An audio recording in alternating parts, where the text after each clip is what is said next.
Okay, let's just get right down to it. We've got the new moon in Cancer that started real early this morning.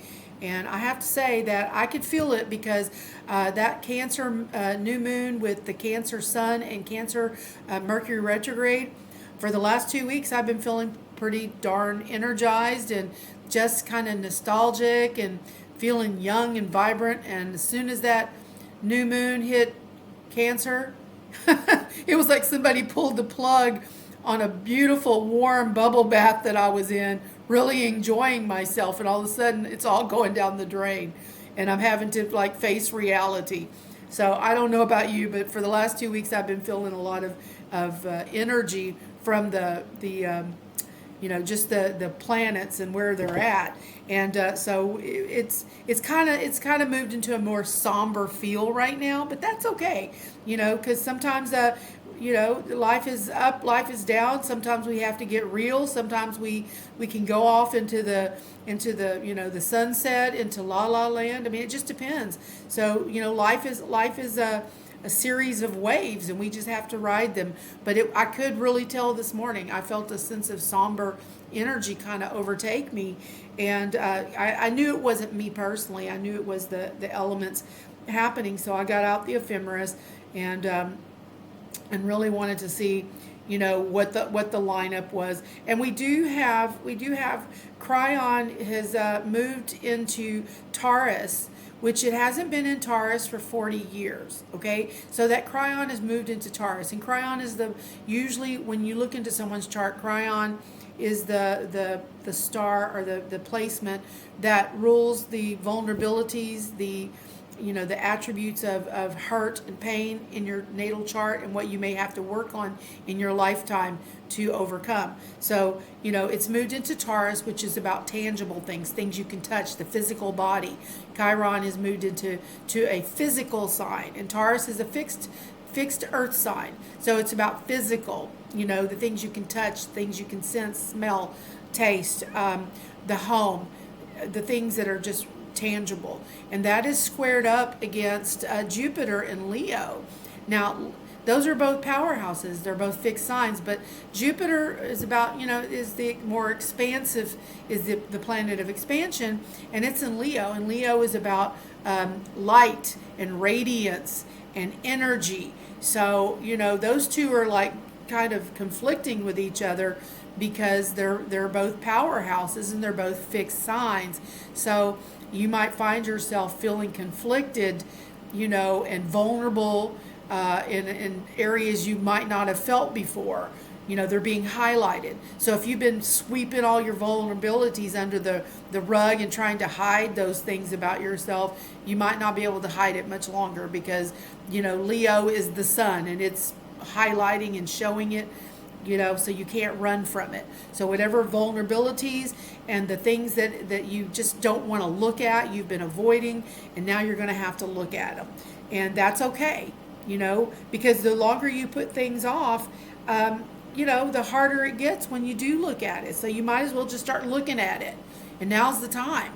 So that Taurus is saying, we're going to look at it whether you like it or not. It's going to take you by your hand. It's going to drag you to the mirror, and it's going to really show you what it is that you need to look at. Not just the surface like the Leo with the makeup, that you can cover up things, because that Leo allows you to put on the makeup and you can go out and you're like, I look pretty good today, so that means I feel very good. But that Taurus is going to drag you in front of the mirror and show you what your vulnerabilities are, what you look like with no makeup on.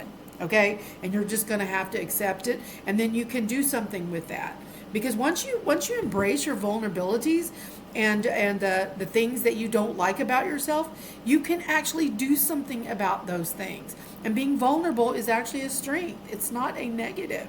Because in order to get strong and to grow, you have to be able to be vulnerable where you've been wounded.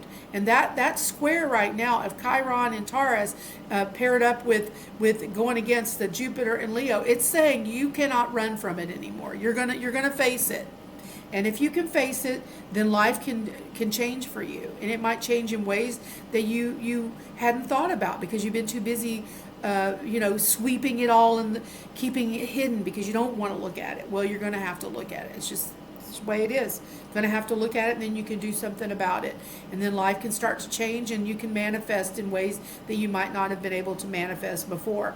Venus is in Venus is in Virgo. That paired up with all those three the sun, the moon, the new moon, and the Mercury retrograde in Cancer, paired up with Venus in Virgo. Yeah, it's a little bit, it's kind of a Debbie Downer at the moment, but we have to take the good, the bad, and the ugly. We have to take the slower times along with the faster times. You can't run on all cylinders all the time. You have to slow down. And this placement of those 4 first planets is slowing you down. And that's okay. Sometimes you got to slow yourself down so you don't fall off the ledge. And Mars is in Gemini. It's been there, and it's going to be there a while. And that's about communication.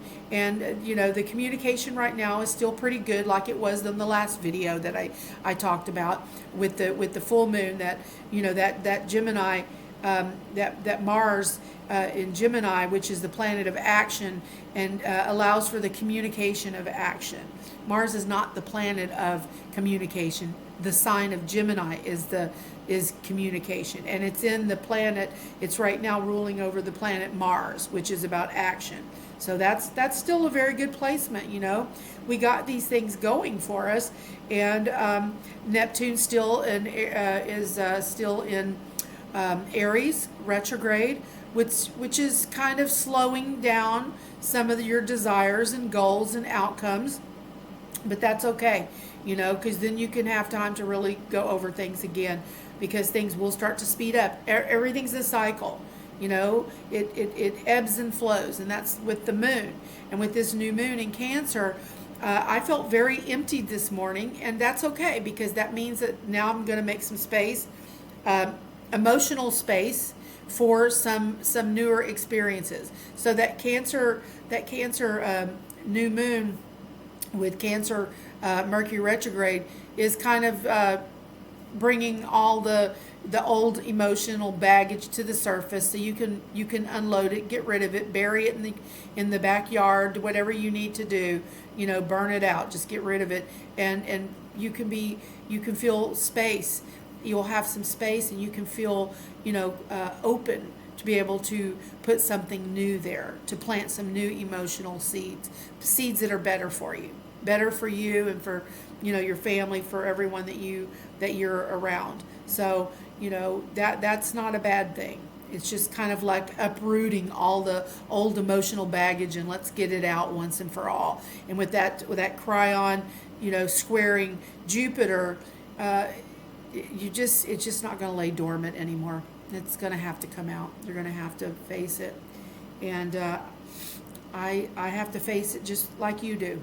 Okay? So that means I'm having to dig up a lot of the old emotional baggage that I probably thought I had handled, and I hadn't. So it's going to come to the surface again, and I'll be able to do something about it. I'll be able to work with it. And Venus in Virgo does allow for, some, of course, Virgo is all about healing and, and service to the public. It's the 6th house ruler. So with it being, with Venus being in Virgo, it will be healing and nurturing to you to let go of that emotional baggage that has been lurking in the closets and under the rugs and under the bed and everywhere else that you could possibly hide it. Okay? So it is going to come to the surface.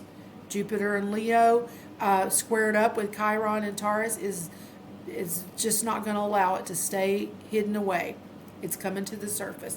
And once it does, it may be ugly for a minute, but it'll get better, and you'll feel lighter and happier about that, okay? Now, this is for the masses. I'm not speaking to you personally. Although, if you want to know where that might affect you in your own personal chart, you'd have to leave a comment, and I will look for you. I'm always saying that same thing. I'll look at it for you, okay? So, that's going to be my video this week. I didn't want to go too long on it, and I just kind of wanted to get to the meat and potatoes of the energy that we're having right now, because I felt like that Chiron and that Chiron square Jupiter was an important aspect. And it's like I said, Chiron hasn't been in Taurus in 40 years, so it moves real slow, and that energy squared up, to the Jupiter Leo Sun, Jupiter in Leo, is highlighting that. So I'm getting tongue tied just even thinking about it. I'm just I'm stepping over my own tongue. I'm trying to get the words out, and I'm having a hard time because that's probably one of my big vulnerabilities is being able to speak without sounding like because I know in my videos a lot of times I say that's just real for me. That's really how I am. So it's not edited. But that's one of the vulnerabilities and things I want to work on is the flow. I want to have flow when I speak. But I'm so busy thinking and the millions of things running around in my head that every now and then, anyway, you get the drift, okay? So that's one of the things I'm being highlighted on for my own self. Anyway, I hope you have a wonderful evening, and you can leave a comment if you like, and I'll look into some stuff for you if you want. All right, namaste. I love you all so very much. I really, truly do. And I appreciate I have 55 subscribers, and I'm happy with that. We're building it one subscriber at a time. So I'm very thankful for all of you, and I appreciate when you do watch my videos. Thank you so much. Namaste, y'all.